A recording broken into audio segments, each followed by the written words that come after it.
উজান থেকে নেমে আসা পাহাড়ি ঢল ও অতিবৃষ্টিতে দেশের দক্ষিণ পূর্বাঞ্চলের জেলাগুলোতে ভয়াবহ বন্যা দেখা দিয়েছে। বন্যা সবচেয়ে ভয়ঙ্কর রূপ ধারণ করেছে ফেনীতে। এছাড়া চট্টগ্রাম, কুমিল্লা, নোয়াখালী, সিলেট, মৌলভীবাজার, ব্রাহ্মণবাড়িয়া, লক্ষ্মীপুর, খাগড়াছড়ি এবং কক্সবাজার জেলা বন্যা কবলিত হয়েছে। এসব জেলাগুলোতে বন্যায় এখন পর্যন্ত 15 জনের মৃত্যু হয়েছে। শুক্রবার সন্ধ্যা 7:30টায় দুর্যোগ ও ত্রাণ মন্ত্রণালয়ের বরাত দিয়ে এ তথ্য জানিয়েছে প্রধান উপদেষ্টার প্রেস উইং। এতে জানানো হয় বন্যা আক্রান্ত জেলার সংখ্যা 11টি।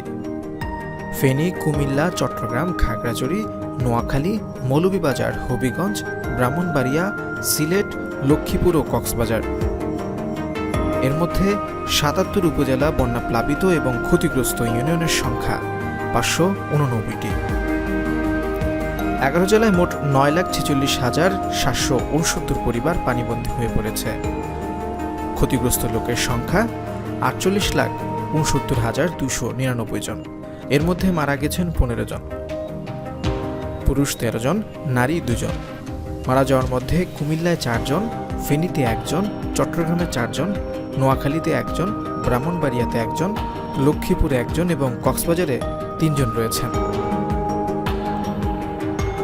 তথ্য বিবরণীতে জানানো হয় পানিবন্দী বা ক্ষতিগ্রস্ত লোকদের আশ্রয় প্রদানের জন্য মোট 3,176টি আশ্রয়কেন্দ্র খোলা হয়েছে এবং আশ্রয়কেন্দ্রগুলোতে মোট 1,15,030 জন লোক এবং 18,096টি গবাদি পশুকে আশ্রয় দেওয়া হয়েছে।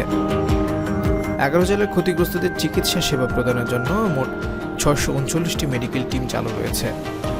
বন্যা আক্রান্ত জেলাসমূহের জেলা প্রশাসককে বৈষম্য বিরোধী ছাত্র আন্দোলনের সমন্বয়ক, সেনাবাহিনী, নৌবাহিনী, মেডিকেল টিম এবং অন্যান্য স্বেচ্ছাসেবকদের সঙ্গে সমন্বয় করে একসঙ্গে কাজ করার জন্য প্রয়োজনীয় নির্দেশনা প্রদান করা হয়েছে। দুর্যোগ ব্যবস্থাপনা ও ত্রাণ মন্ত্রণালয়ের সার্বক্ষণিক কন্ট্রোল রুম খোলা হয়েছে। তথ্য ও সহযোগিতার জন্য 0255101115 নম্বর চালু রয়েছে।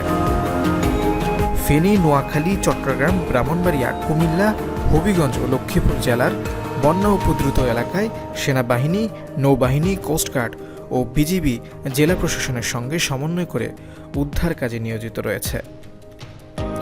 দুর্যোগ ব্যবস্থাপনা ও ত্রাণ মন্ত্রণালয়ের দায়িত্বপ্রাপ্ত উপদেষ্টা এবং সচিব বন্যা পরিস্থিতি পর্যবেক্ষণের জন্য বন্যা উপদ্রুত এলাকা সরেজমিনে পরিদর্শন করেছেন।